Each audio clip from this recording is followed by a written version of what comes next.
right, guys, so I'm very excited to share that I have just completed a run, and technically not a full run, but it's a section of a run that I've been trying to hunt down for about 2 years, 2.5 years or so, and it has to do with the X-Men. It has to do with Chris Claremont. For those of you who know me, I have been, just obsessed with this series right here. Obviously, this omnibus holding a good 30 issues or so, but everything that Chris Claremont has done, kicking off with issue 94, and of course, Giant Size X-Men, and just going through the motions of reading all of that. It started for me 2.5 years ago, like right as the pandemic was about to happen. It was like that February. Just started reading the X-Men titles starting with 94. From there, fell in love with it. And I would read an issue every day. I would post it every day over on Instagram.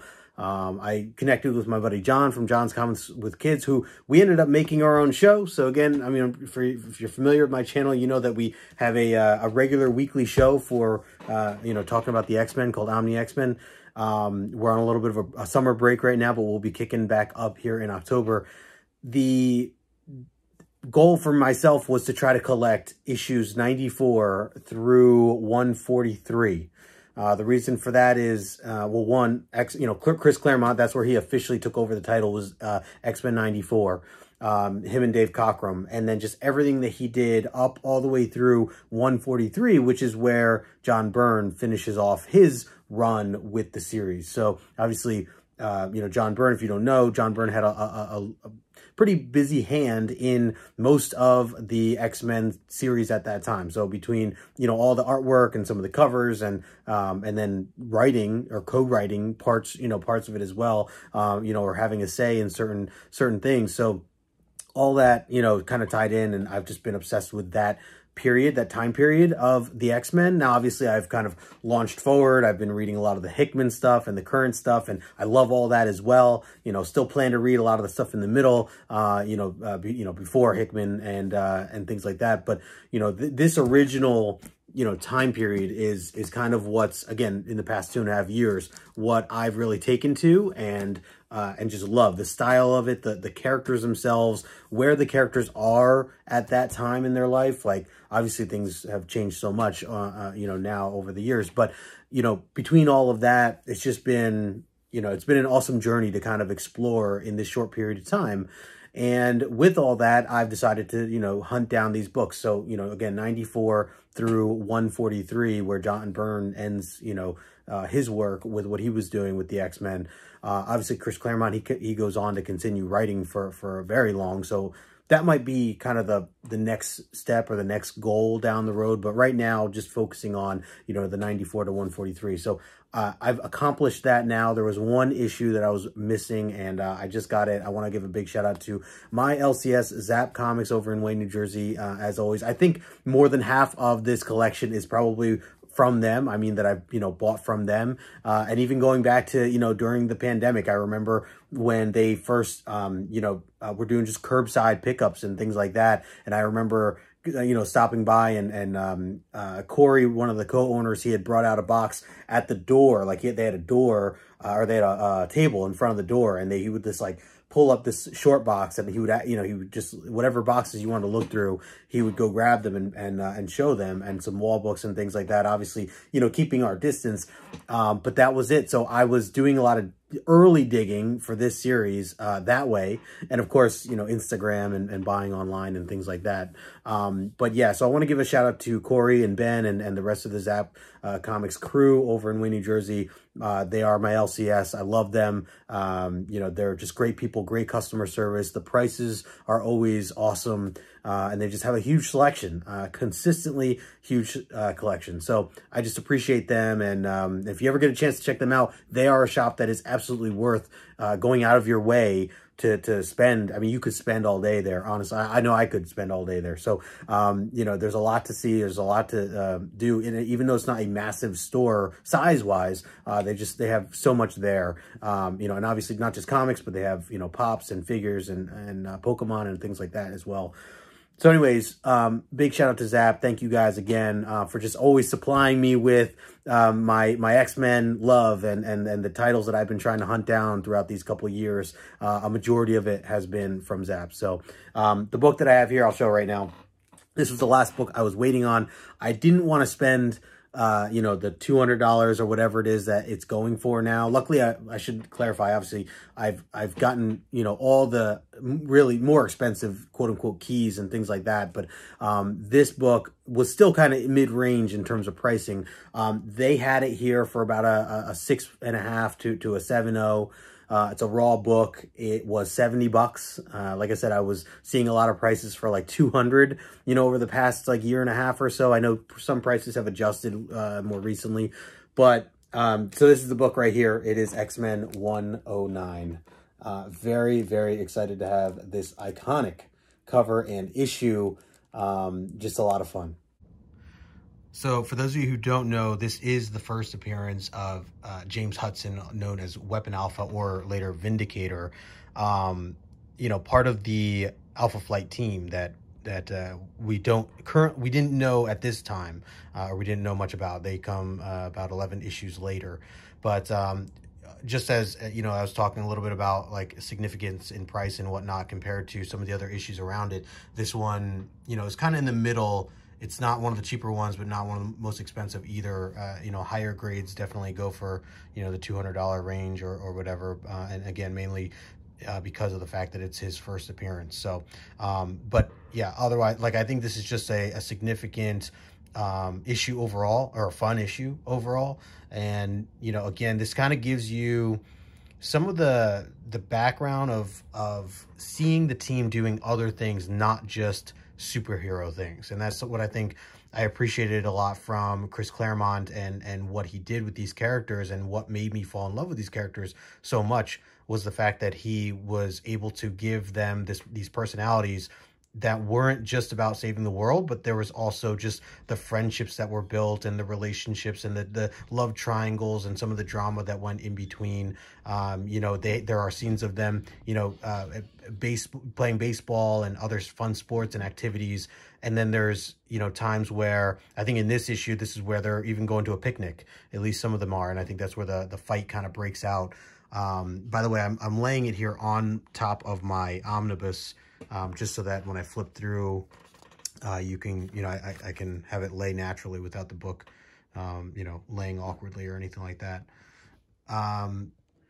So first we have this beautiful splash page that, of course, every issue opens up with. This is one of the things that John and I always like to highlight, you know, every time we kick off a show and open up a new issue, we highlight these splash pages because there's usually just so much going on, and it's usually always just stunning. So, you know, really, really cool stuff here. And then, of course, you get to see the lineup up top there, you know, Byrne and Austin doing their thing, artwork-wise, and Claremont on the writing. And so, yeah, this is where they're all have returned home, and you know, Sean is with Moira. You know, they've been starting to date now. I know Storm has come back to her plans, which were, you know, she was wanting to revamp and take care of. Obviously, we have Jean Grey and her parents, and this is right after. So, I mean, you know, technically a couple issues, but right after, you know, she becomes Phoenix, and so there's still a lot, and there's this little flashback here kind of showing some of the stuff. Oh, there's a nice set of ads. And yeah, so this is all, yeah, some of the flashback stuff with Liliana, or I'm sorry, Lilandra. But yeah, so basically it's her kind of breaking the news to her family, which I think is coming up here. And I know Scott has been struggling. So here's where she's like breaking, you know, the news to her family is like, you know, becoming Phoenix. And there's the, you know, in X-Men 100 and 101. And over here, so you have like Cyclops is still struggling with kind of the return and how he wasn't feeling as sad as he thought he was when you know, she initially died, and he's like struggling with a lot at this time. Meanwhile, Kurt is trying to get him to come out. Actually, he's trying to get everybody to kind of do something. This is where this aspect of it here is like the fun stuff, right? Where you get to see these characters and their personalities come out a bit more, what they want to do casually. You know, in this instance, Kurt is trying to get Colossus here to go on a double date. You know, he talks about, you know, inviting Amanda and Betsy, and, you know, he turns it down because he already has plans where he's going to go out with Sean and Moira. to this picnic that they have planned. So he ends up bamfing out of there to see, you know, again, if Cyclops is available, which he kind of brushes him off. But so let's see if I got some more great ads here. I won't go through like everything, but I did want to just show some of these panels because especially some of the action scenes are just so stunning. So here's where the team is like kind of getting ready to go out. And meanwhile, Wolverine goes with them, but he doesn't go with them, but he kind of goes off on his own. And then we just get this like random scene here that's setting up for this guy right here in the shadows. Again, not knowing who this is yet, but introducing Vindicator. And as Wolverine is kind of going out on his own, I like how this scene sets up here, him kind of doing some casual hunting of his own, not to kill, but just to see if he, you know, to keep himself sharp and training. But then he runs into Vindicator and you get this beautiful, you know, half-page panel here. Very, very cool. And yeah, they're calling him Weapon Alpha at this time. He had several names. James Hudson, technically his real name. But yeah, really cool stuff there. They kind of go back and forth. Clearly they have a history. And again, this is a history we don't know about yet at this time. They just kind of drop some hints. But they've clearly had some sort of relationship or friendship in the past. You know, and being that Wolverine was tied to the that Canadian organization, Alpha Flight, which again, we don't know much about at this time either. Some more classic ads. And so yeah, so the fight kind of kicks off here. They go at it.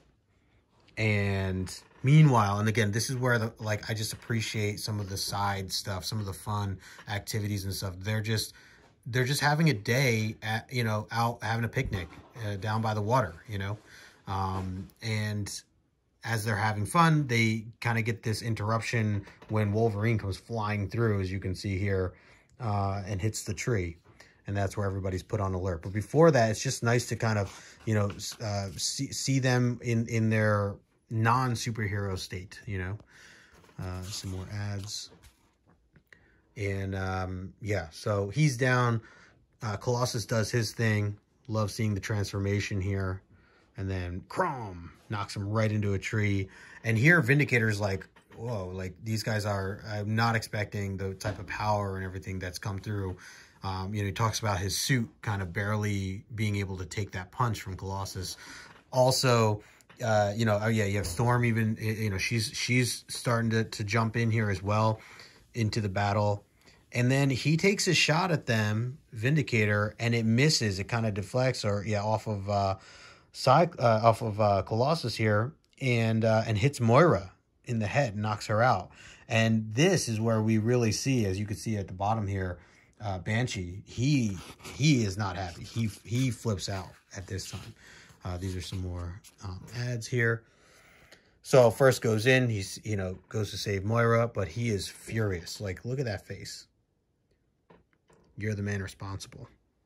And he just comes right after him. Yeah. Wild stuff here. He just dodges it. And, you know, fight continues here. Really, really stunning panels, though.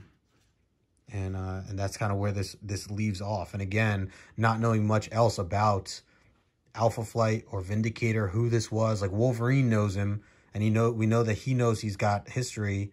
The rest of the team doesn't, and now Moira's been left to, you know, they have to make sure she's all right. So yeah, really, really fun kind of setup and build up to what else is to come with Alpha Flight. And I think it's just, you know, a really, really well done job. Obviously, again, the artwork, just beautiful.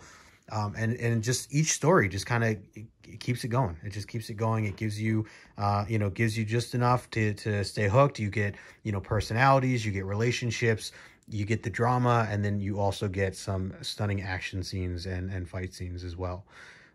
So yeah, just overall complete package, and I'm really happy to have this one in the PC now and complete this run. So there you go. There's a little walkthrough of the book. I wasn't going to do like a full walkthrough, but that was pretty fun. Just kind of talking through it and just remembering how this issue goes. Yeah, I'm really happy to have this in the collection. Again, big shout out to ZAPP Comics for just having this amongst all the other things that I buy from them at great prices and great customer service. So appreciate you guys over at ZAPP. Let me know in the comment section below what you think. If you've read this issue before, do you follow along with the Omni X-Men stuff? If not, you should. It's a lot of fun. Even if you haven't read the issues before, you can jump right in with John and I. We usually have a guest every week. That's going to start up again in October.